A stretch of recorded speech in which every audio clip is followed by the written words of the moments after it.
Dans un livre, Gilles Brandrett affirme qu'Elisabeth II a lutté contre un cancer avant de mourir. La famille royale l'aurait autorisé à dévoiler cette maladie selon une autre spécialiste.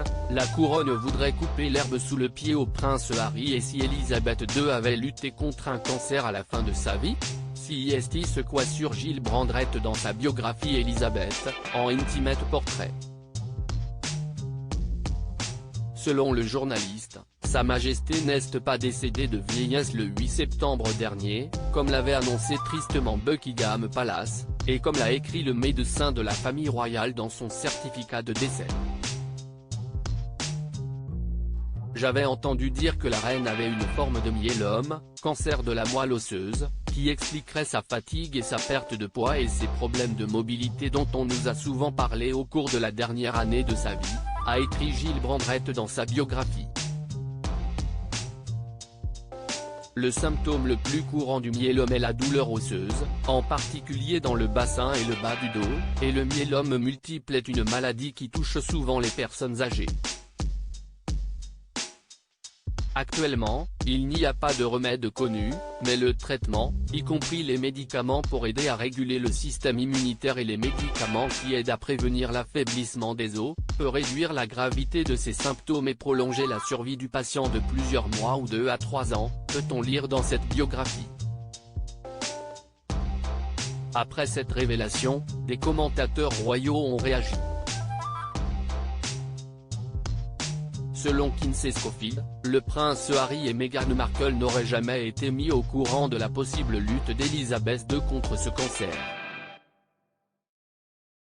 Dans son podcast Today for Daily, elle explique avoir une théorie très intéressante: le biographe aurait eu l'autorisation de la famille royale de révéler cette maladie,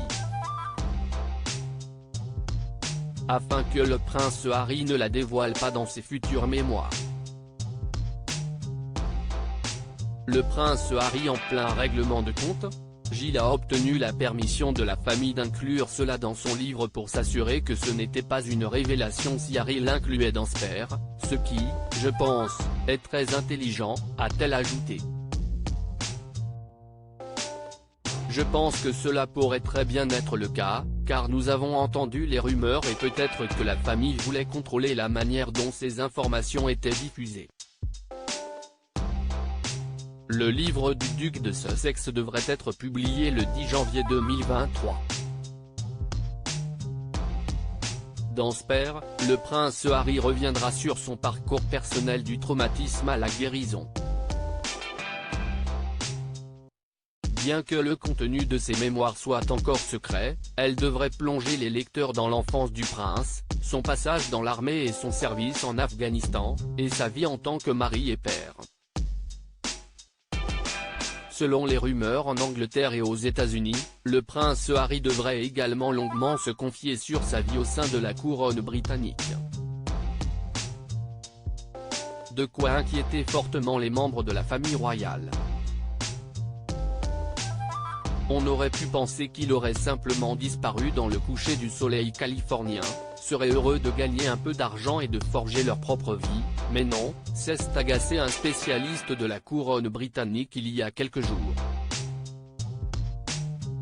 Non seulement Meghan s'est opposée à son traitement lorsqu'elle était dans la famille royale, pendant une si courte période de temps, nous avons maintenant le livre de Harry à attendre avec appréhension. Est-ce une sorte de règlement de compte? Est-ce un acte délibéré contre sa famille?